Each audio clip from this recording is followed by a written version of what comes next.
সড়ক দুর্ঘটনায় কেউ যদি গুরুতর আহত হয় অথবা আহত হয়, টাকা পাবে 1 থেকে 3 লক্ষ টাকা। আর কেউ যদি মারা যায়, তার পরিবার পাবে 5 লক্ষ টাকা। প্রশ্নটা হচ্ছে টাকাটা পাবে কোথা থেকে, কি কি করতে হবে।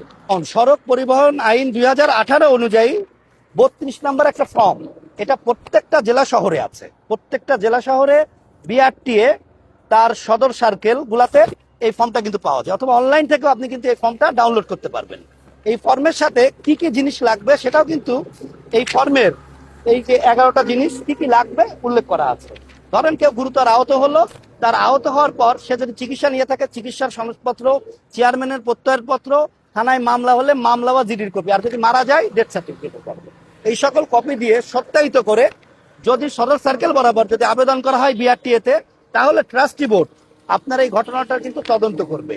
তদন্ত করে অত্যন্ত শর্ট সময়ে তদন্ত টিম তদন্ত শেষে যদি সঠিকতা পায়, আপনি কিন্তু টাকা পাবে। এরকম টাকা পাওয়ার অসংখ্য নজির কিন্তু তৈরি হয়েছে। আপনি যদি না জানেন, আজই এ ব্যাপারে ব্যবস্থা নিন। আর